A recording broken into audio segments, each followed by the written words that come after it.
Says it's 10:30 and you don't keep TV waiting, so let's go ahead and get started. And by the way, I just received an email from our groundskeeper saying that starting at 4 a.m. this coming morning, there's a chance of snow and ice. So if you're one of those people that get out before daylight, and I know a couple of you do, be careful if you get out in the morning. Winter is here. Okay. Somebody asked me outside if I had good news today, and I said, well, it could be better and it could be worse. So we'll sort of head down the middle and talk about things. COVID is back with a vengeance, if you haven't noticed. The Omicron variant is now the predominant strain that is being seen locally, but I think around the world pretty much. Omicron is highly contagious. It has proven to be the most infectious variant yet. It's about twice as infectious as Delta was, and about 4 times more so than the original COVID strain. So it is growing quickly. The good thing is that it doesn't seem to be as dangerous as some of the previous strains. That was the early indication when it was still in South Africa, but now that we've gotten more data behind that, that does seem to be the case. It is apparently more resistant to the vaccines, but it doesn't affect people quite as badly. If you're fully vaccinated and you get it, chances are you're not going to be very sick, and you almost certainly won't die, but you still don't want to get it. I hear it's not much fun. The good thing about the Omicron variant, if you want to find a good thing, is that it doesn't seem to attack the lungs quite as much as the original ones did, which required the use of ventilators and I think was what led to most of the COVID deaths. And this doesn't seem to be that way. It's more like a bad cold or the flu or possibly pneumonia, and none of which are good, but they're better than destroying your lungs, I think. Right now in Shelby County, we're seeing the highest numbers we have seen yet in the pandemic in terms of infections.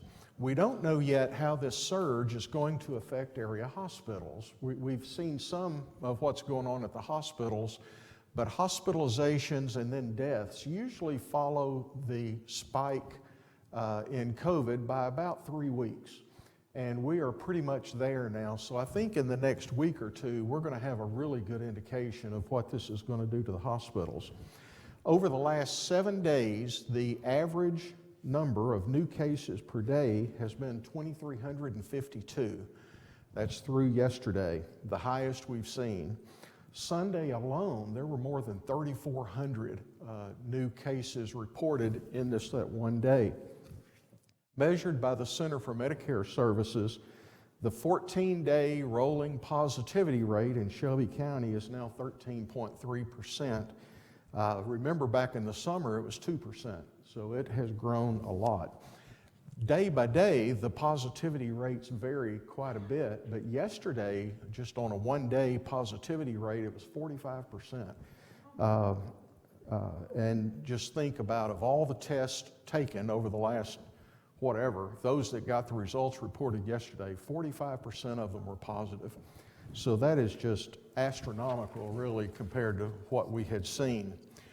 Currently in Shelby County, there's nearly 23,000 active COVID cases within Shelby County. So that means if you get out in public, chances are you may encounter someone that has COVID and probably doesn't know it, but they could transmit it. You hear me talk about the transmission rate off and on, and right now it is 1.7% in Shelby County.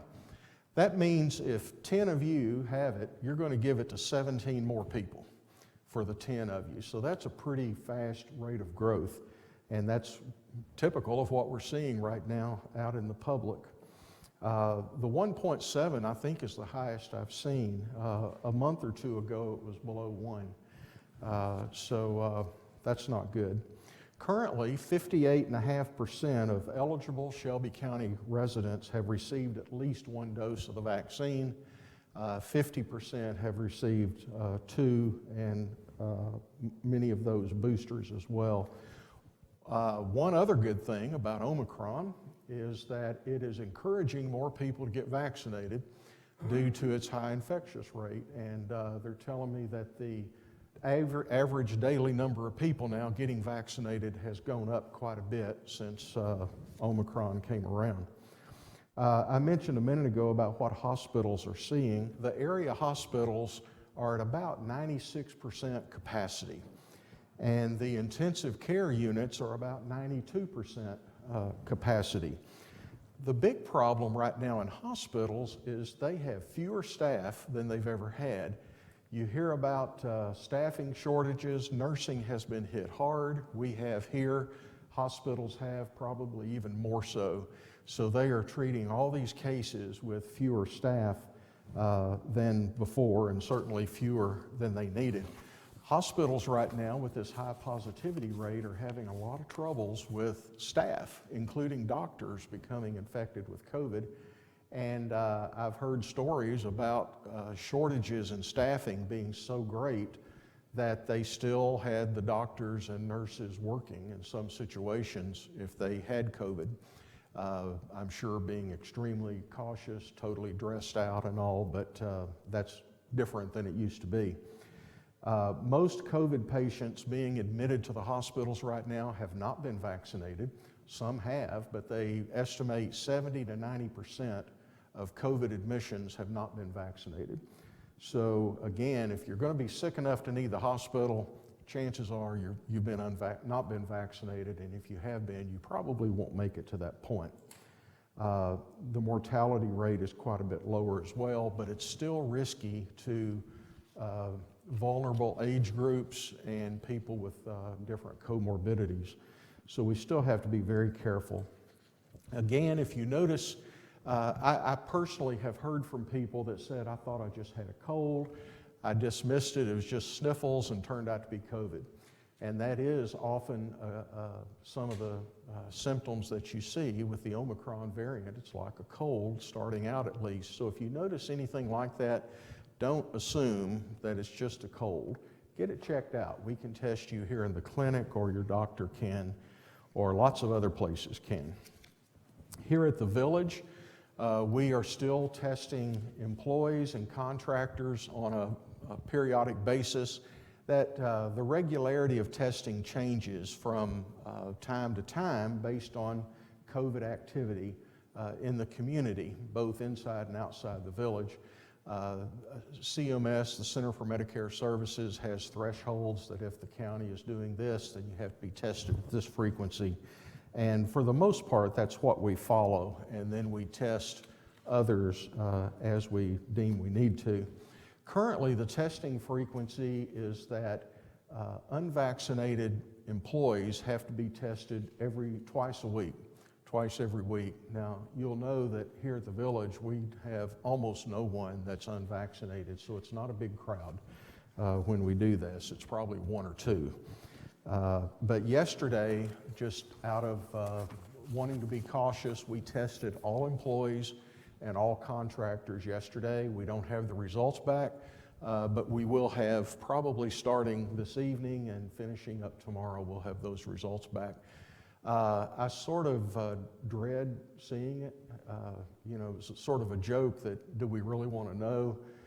Because these are people that are going to have to be off work a few days if they're positive, and we can't afford that. But at the same time, yes, we want to know. If anyone does have COVID, we want to get them out of circulation as quickly as possible and make the Village as safe as we can. So based on what the county is seeing, I have no doubt that some will be positive, and we will deal with those quickly. In the last couple of weeks, we've tested people as needed, and we've had 2 independent living residents that were positive and a total of 9 employees. They weren't all independent living. Those are village-wide that tested positive. Most of them, I'm pretty comfortable in saying they're unrelated to each other. There's 2 that one may have gotten it from the other. We're not certain, but so far it just seems to be getting COVID out in the community and getting it that way. We are constantly watching conditions to make sure we're doing what we need to do here at the village to be safe. In the healthcare areas, we're mandated mostly by CMS. They tell us here's what you do and don't do, and that's what we've been following. In independent living, it's more our judgment based on consultation with public health and medical advisors. And as you know, we are now asking everyone to wear a face mask at all times in public areas. We've had a few issues with people willing to comply with that, but for the most part, people have been very good about it, and that's appreciated by everyone. As you know too, we canceled a few large events that we don't believe safe. The New Year's Eve party was one. Most of you have been very supportive of that decision. A couple I had to run from because it was such a fun party, of course, but because it's such a fun party, this auditorium would be packed during that time, and it's long, about 3 hours duration. And when you're partying and eating and drinking, you're not going to have your mask on. So it just was not safe to have that, and we thought it best to cancel. We will also cancel the birthday party that we probably would have had next week, I believe it is. And other things we're just looking at on a case-by-case basis and making decisions that we think would be best. We will be, and we'll just keep doing it that way. Visitors are still allowed in your homes, but nowhere else at this time. They can be in the corridors going to or from your apartments, but they need to have a mask on. And other than that, they should not be in public areas, not in the dining venues or events or activities. Hopefully that won't last long and we can let them back in soon. But for now, I think that's the best thing to do. The CDC has modified its guidelines and recommendations on quarantine and isolation for people that do test positive for COVID. We have always used the CDC guidelines as a minimum. That's where we start. And either just follow those guidelines or make them a little more stringent due to the type of situation we have here at the village. And that's what we're doing as well. We're evaluating the CDC's new guidelines for isolation and quarantine, and we're going to make some tweaks to our protocols based on that. You know, the big thing, you'll hear in the news that one reason the CDC made the isolation guidelines more lenient is because people need workers to show up, and that is true. They are needed. If they can be here, we want them to be here. But really the biggest reason is that the Omicron infectious stage is different than Delta stage was, the Delta variant. You know, with Delta and previous strains of the virus, there was a period of about 14 days during which time you could still show up positive with COVID. And that's why we had a 14-day quarantine period if someone may have been exposed or became positive with COVID. With the Omicron variant, it's more like 5 days. It's pretty quick. Usually if you are exposed to COVID, you will get it either within a couple of days of having symptoms or 2 or 3 days after having symptoms. During that period of time, you would be contagious. And then usually after 2 to 3 days upon onset of your symptoms or a positive test, you wouldn't be contagious anymore. It runs its course more quickly. So that's largely why the CDC made those changes in its guidelines. Not to say that some people couldn't affect others after that 5-day period, but the vast majority of infections would occur within a shorter period.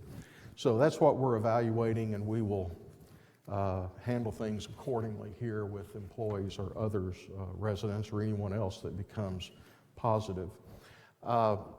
I've been asked on a few occasions about the different types of masks and what people should wear. And there have even been a couple of articles in the Wall Street Journal recently that one resident brought to me that said this type of mask is worthless against Omicron. You might as well not even wear it. The general opinion in the medical and healthcare community is not that. But there are 3 types of masks, one being the cloth mask. And generally, those are not considered to be very effective against the Omicron variant. They are usually 1 to 2 layers of cloth. They are not of material that's designed to filter out particles, so they're just not deemed to be the best. Middle of the road, you have the medical or surgical mask. These have 3 layers of protection, and it is material that's designed to filter out particles. And this is generally accepted as being adequate. Not the best, but adequate. The best would be the N95, which is usually a more rigidly formed thing. It will fit tighter and fit better, and it has 5 layers of protection. Doctors and other healthcare providers that work on the front line in COVID wings of hospitals or what have you would be wearing these. And they are definitely the best. They are also the most uncomfortable in terms of building up heat, making it harder to breathe. And most healthcare providers would say that for most of us, these are adequate, the surgical and medical type masks. And that's what I wear most of the time in our healthcare area. If we have quite a bit of COVID activity going on, or we have residents that could have it, we will wear the N95s just as additional protection. But the general consensus right now is that the surgical masks are fine and do a good job. And that is what we require here of our employees. Also, interesting to note, I didn't know until somebody asked me, and then I got curious and researched it, what's the difference in an N95 and a KN95? They both look the same. This one says KN95. Well, any type of medical equipment to be approved for medical use has to be reviewed and approved by governmental agencies such as the Food and Drug Administration or whatever it may be. N95s are. They are evaluated and approved. KN95s are not. They are typically made in China for the most part. Could be elsewhere, could be in the United States, but they're typically in China, I think.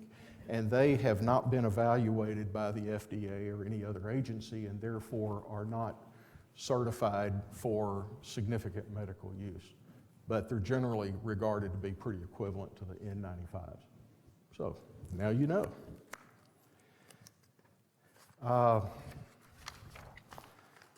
Enough of COVID right now. Let's talk about some other things. Some capital projects and repairs going on. Anytime you have the first big week of cold weather of the year, we get a lot of calls about heating systems that aren't working well and what have you. And early this week, we had 9 calls on that. They're all fine. They're all taken care of. We use heat and air contractors to do the work that we can't do, and they get out quickly, and that's all taken care of. Here in the auditorium, we're going to have to replace the heat and air system in here. You can't tell it because it's comfortable in here. The heat works. Someone's cold. You're not too hot, though. You're okay. Well, someone said they're freezing. So it ranges from being okay to freezing. But at any rate, the heat in here does work. We can crank it up a little more for the next event. But the air conditioning doesn't. So we will be in the next few weeks replacing the system in here. The Monarch carpet will be replaced next week. Our insurance policy from damage back with the last freeze, that is being replaced. During that time, Monarch dining will be moved into the auditorium. The kitchen is fine, but we will be serving.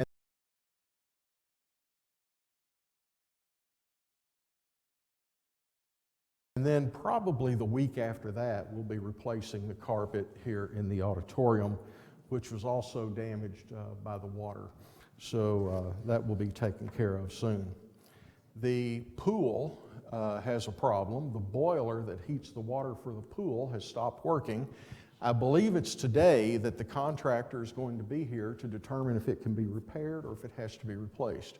The pool is still open, although most of you would not be comfortable with the temperature in there. Usually if it drops 1 degree below what we try to keep it at, people start saying it's cold, and I think you would find it to be right now.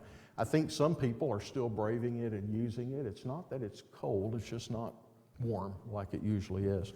So you can decide if you want to use that or not, but we are working towards getting that replaced or repaired as quickly as we can. The work in the B wing is totally done now from the fire damage nearly a year ago. It's all done. Those units are being shown. People are moving in.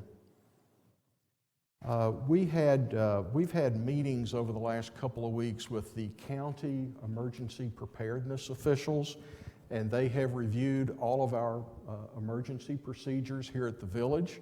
For the most part, they liked them. They had some suggestions for things that we might do differently, and we will be incorporating those recommendations into our policies here.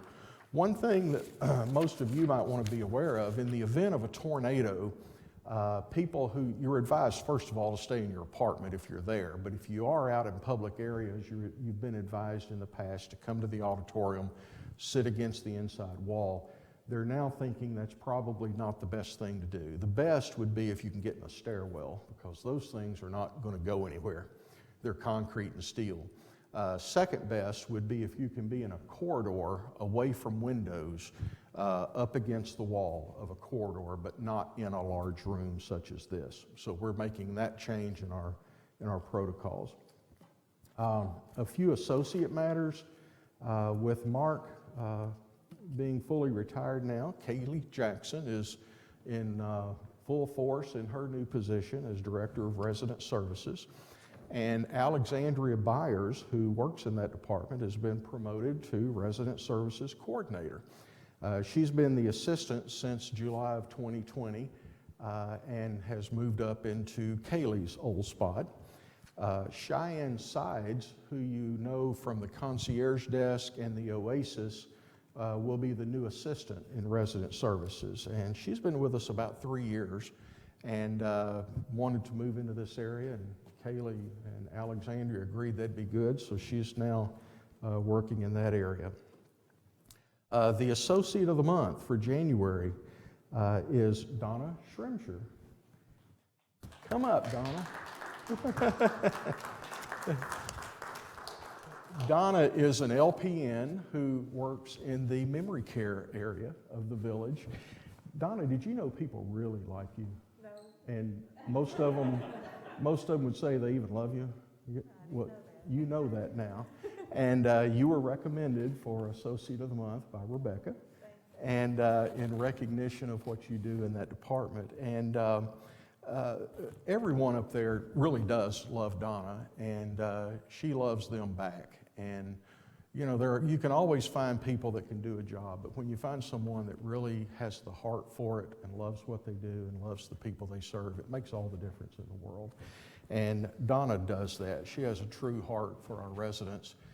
Recently, one under Donna's care passed away, and the family mentioned in the obituary Donna specifically and thanked her for the care that she provided to this resident. And she does that sort of everything every day and is just so appreciated for what you do. Thank you, Donna. Would you like to make a speech? No. Okay, you don't have to.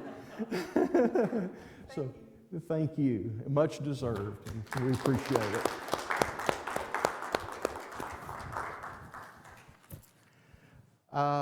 That pretty much wrapped up my comments. Do we have any questions? Oh, come on. Surely somebody has a question. I knew it. Yes, ma'am. I don't have a question, but we've got a wonderful facility, first floor of 8, and apartments there. The longest of the 2 that are occupied. Find us some new neighbors. Okay. It's lonesome over there. Mrs. Klein said that they've lived on the first floor of the H wing for quite a while, and they have too many vacant apartments in that wing. And you do, and they're good locations, and I would have thought they would have been snatched up by now, but we will work hard to get you some new neighbors, and we'll try to find you good neighbors. And I promise you that we shower and use deodorant. I know, I'm around you enough to know that you're clean and, you know, you're fresh smelling and everything, so. We will try to get you some great new neighbors. Anything else? Yes, ma'am, Miss Geller.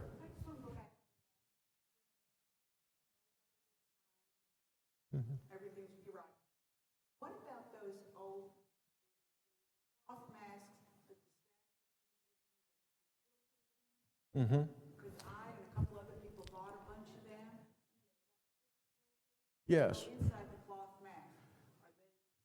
mask? I'm glad you mentioned that. Mrs. Geller pointed out that early on in the pandemic, the staff wore cloth masks that had an insert where a filter would go into.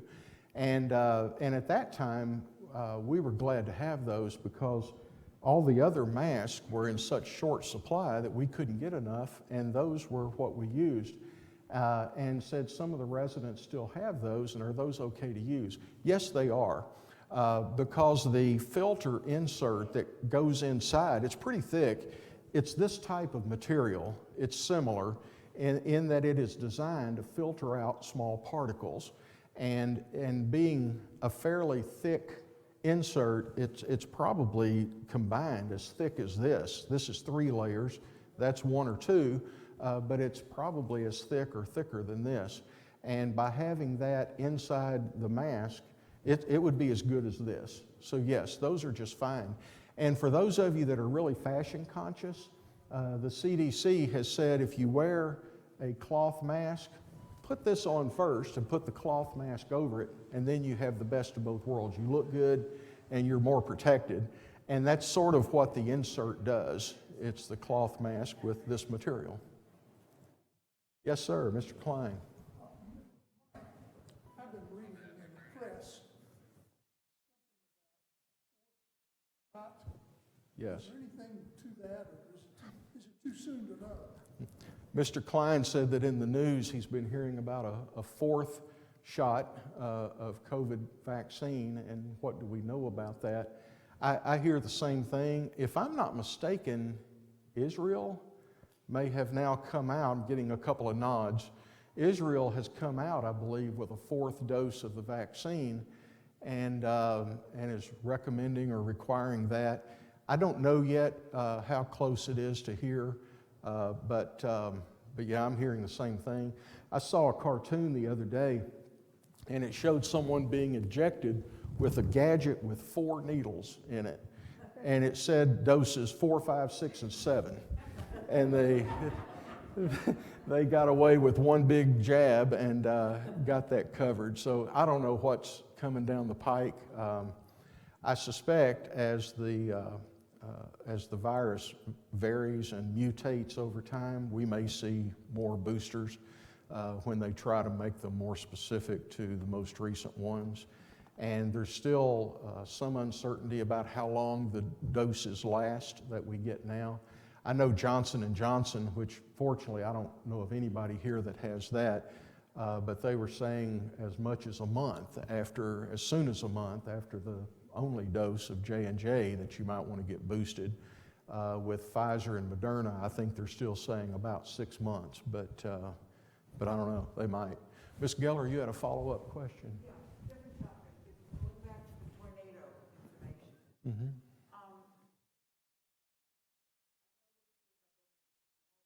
Or we go in the hall or whatever.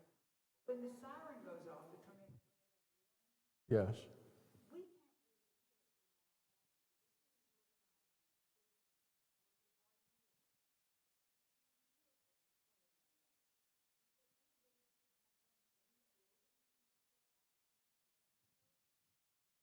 The question was a comment first that when the city's warning siren goes off, some residents can't hear it depending on where they are within the building, and I guess depending on their hearing as well, especially if it's in the middle of the night. And what could we do inside here?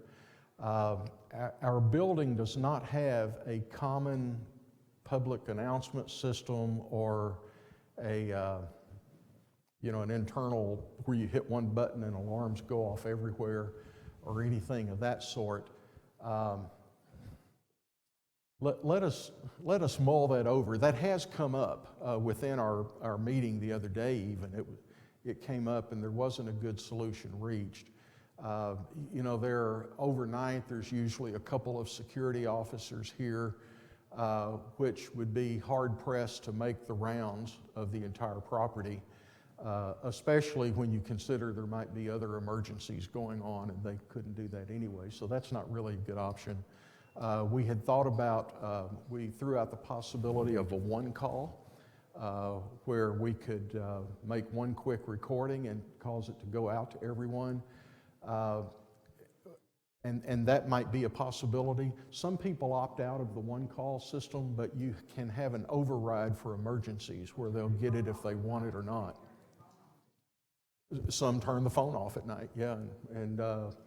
So there are several possibilities of ways to do it partially, but nothing has really come up yet that would be pretty totally thorough and cover everyone. You may find this hard to believe too, because you're a fairly careful type person, but there are people who would wring my neck if we call them at 3 in the morning. And even if a tornado was out in the courtyard, I think, so we have to be mindful that there are different attitudes toward that in the facility as well. But we recognize the need and we're trying to come up with something.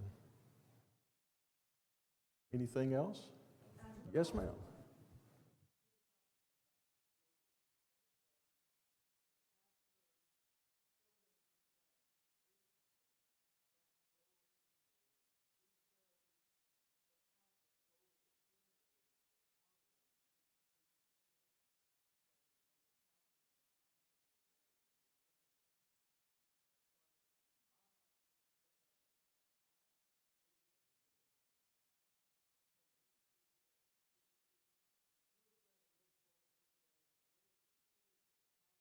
Mm-hmm.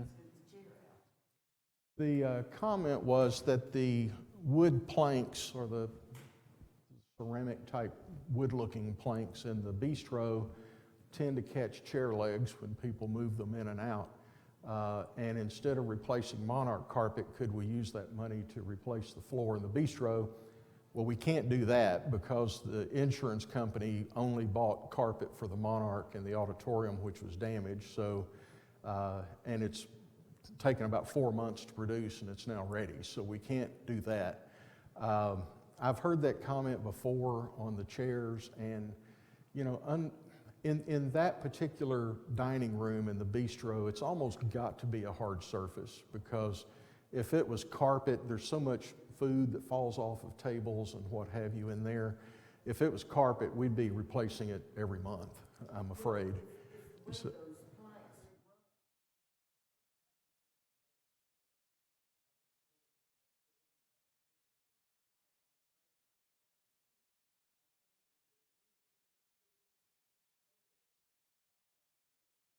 mm-hmm.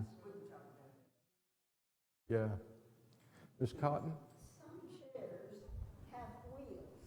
Yes. Some chairs have not. Are horrible to move. Yeah, Ms. Cotton mentioned that some chairs have wheels and some don't, and the ones with wheels are a lot easier to move. You're right. In a place like where we live, though, chairs with wheels are not as stable and secure for a lot of people, so we have to be careful about that as well. So, yes, sir, Dr. Paskowitz. Check with that emergency override for the one call. I hadn't heard. Okay. Kaylee. Kaylee administers the one call program. Okay.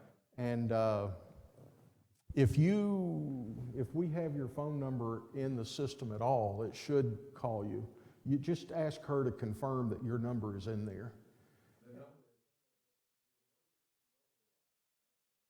Oh, it's a done deal. There's nothing you need to do to receive the emergency override. If we program a call in one call, you give it directions on how to send it out, and it asks you which group, for example, you want to send it to. And I don't know what the code is for the emergency group, but if we do that, If you have a phone that's registered, it's going to go to you whether you want it to or not.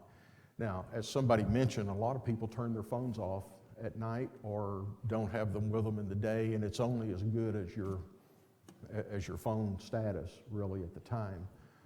It would go to voicemail if you don't answer, if you have voicemail set up, and some people don't.